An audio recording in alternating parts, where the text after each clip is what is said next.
इस वीडियो में मैं आपको ब्लड प्रेशर या रक्तदाब से जुड़े उन सभी सवालों के जवाब दूंगा जो ब्लड प्रेशर का नाम सुनते ही हमारे दिमाग में आते हैं। जैसे ब्लड प्रेशर क्या होता है, सिस्टोलिक और डायस्टोलिक ब्लड प्रेशर क्या होता है, जिसे हम ऊपर और नीचे का ब्लड प्रेशर भी कहते हैं, नॉर्मल ब्लड प्रेशर कितना होता है, हाई बीपी या लो बीपी क्या होता है। आइए जानते हैं।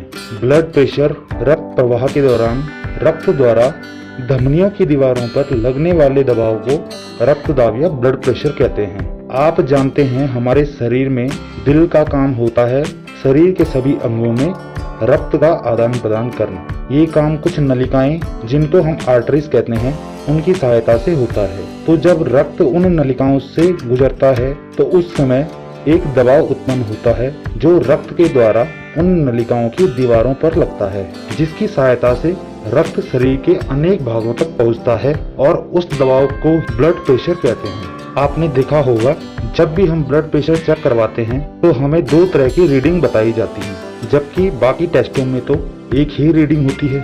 तो ब्लड प्रेशर में ऐसा क्यों, चलिए जानते हैं।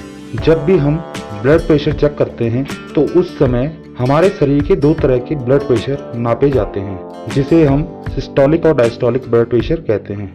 आम बोलचाल की भाषा में जिसे हम ऊपर का बीपी कहते हैं वो सिस्टोलिक प्रेशर होता है और जिसे हम नीचे का बीपी कहते हैं वो डायस्टोलिक प्रेशर होता है। सिस्टोलिक प्रेशर होता है जब हमारा दिल ब्लड को पंप कर रहा होता है और डायस्टोलिक होता है जब हमारा दिल ब्लड को पंप करने के बाद रिलैक्स करता है। अब जानते हैं एक स्वस्थ मनुष्य का बीपी कितना होना चाहिए और हाई बीपी लो बीपी कितने से कितने तक होता है। 90/60 से लेकर 120/80 के बीच अगर आपका बीपी रहता है तो फिर आपका बीपी नॉर्मल है।